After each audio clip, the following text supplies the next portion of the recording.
What is a globalist? If you've been following this election at all, you've probably heard the words globalist and globalism thrown around a lot. Some of the people using it are nationalists or patriots.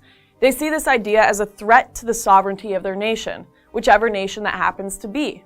Others argue that the term globalism is just a scary catch-all word invented by Trump supporters or the alt-right, a word that means nothing at best and is racist code at worst. But who's right? The reality is that globalism means something very specific and very dangerous if you value democracy, individualism, or any of the values of Western civilization. Yet most people can't define it. So what is globalism, and why should you be as concerned about it as the rest of us? Political scientists would have you believe that globalism is harmless. They tell us that it means simply being a citizen of the world, which sounds nice if you're the kind of person who takes what you hear in a political seminar as gospel, but behind that contentless phrase are sinister implications. Thus, the more wonky defenders of globalism define it as being interconnected by removing cultural and legal barriers, or as the pooling of states' sovereignty into supranational organizations. And if you're scratching your head at what that means, then that should be your first warning sign. You see, with globalism, the devil is in the details, and the more sinister the implications of its vision, the more incomprehensible its defenders get in defining them. So in plain English, here is what globalism actually means. Globalism means treating every country in the world like an unruly toddler, with international bureaucrats filling the role of daycare instructor. Globalism means your vote doesn't count unless the wise men in Brussels or on Wall Street or in the UN building decide it's allowed to count. Globalism means any law your government passes is subject to invalidation by unelected hall monitors who would rather police the boundaries of free speech than the borders of actual countries. Globalism means unending war in the third world and unchecked immigration from the third world, all sponsored by unelected governments with as much respect for the people they govern as those in the third world. Unsurprisingly, this system has disastrous effects, which I will get into later in this video. Now, despite what you might think hearing that, globalists are not all right-wing or all left-wing. Both of these groups can want more centralized global planning for their own interests. But one thing they do have in common is globalists are almost universally either hated in their own countries or highly controversial at best. You don't need to take my word for it. Just listen to this list of famous globalists. George Soros, Henry Kissinger, Angela Merkel, Jean-Claude Juncker, Jeremy Corbyn, Barack Obama, George W. Bush, Justin Trudeau, and possibly the original globalist, the real OG himself, Woodrow Wilson.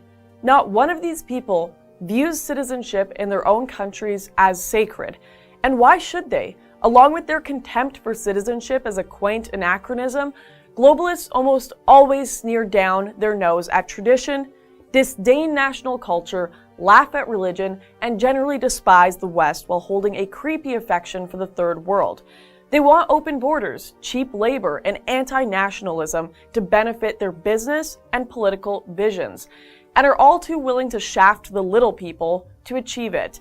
To them, freedom means never having to say you're sorry for building your agenda and business on the backs of everyone else. They do this through garnering political power and creating large supranational government entities that push globalist agendas. You've probably heard of those too. You know, groups like the United Nations, the European Union, the IMF, World Bank, African Union, Arab League, UNIFOR, Mercosur, and many more.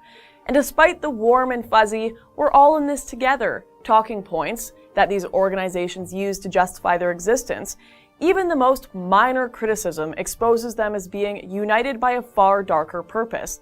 That purpose? To help further the businesses, financial deals, political goals, and life situations of the elites who run them, with the people affected treated as distant, mocked afterthoughts.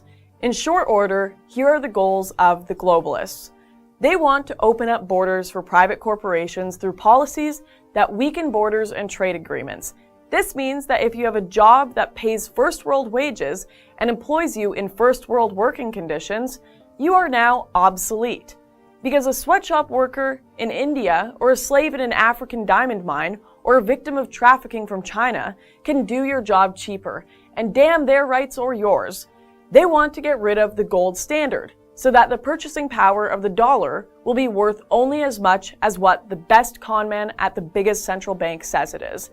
They want to destroy national borders and allow terrorists to move in next door to you in the name of cultural enrichment and diversity.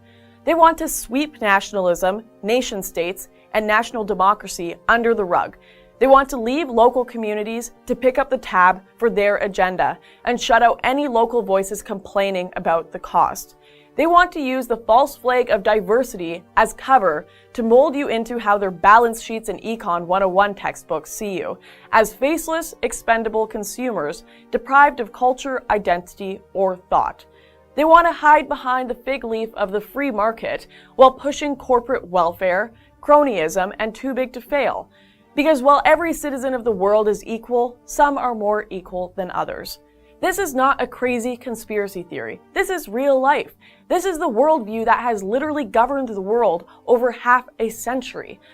To be sure, not all globalists are evil or have bad motives. Some are simply naive or else have read too much Immanuel Kant. These people genuinely believe, with Kant himself, that creating a centralized world government is a path to perpetual world peace. They see it as their duty to make up the small, elite group of managers for this brave new world. And if they happen to get filthy stinkin' rich in the process, well, duty and self-interest happily coincide. But some of us know this farce for what it is. And more people are waking up to realize these self-appointed emperors have no clothes. I implore you to join us. You know that this worldview acts in defiance of human nature, that it cannot work in a world of fallen, imperfect people who are easily corrupted by too much power.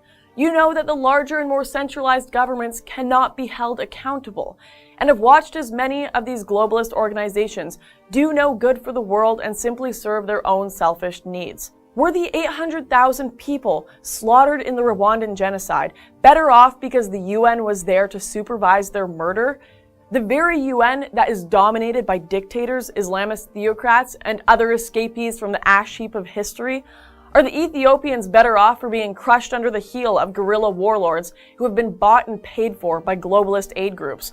Groups that fund wars, create social unrest, cheapen labor, disrupt entire economies, and tear apart nations and peoples for the sake of their selfish financial shell game?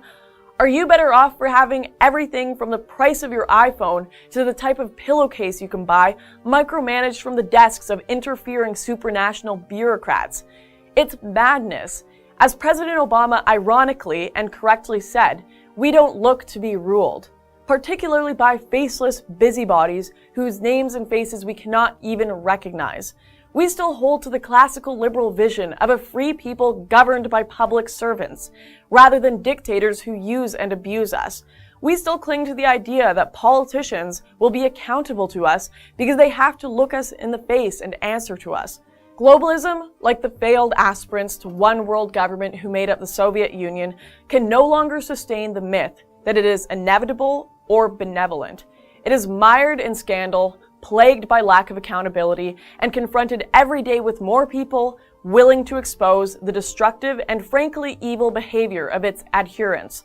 That's why Brexit scares the globalists, because it is their Waterloo. Well, I say we keep forcing them back until, as with Napoleon, the world is extricated from their small, sad shadow. Thanks for watching. Don't miss my show Standoff by clicking here to become a member.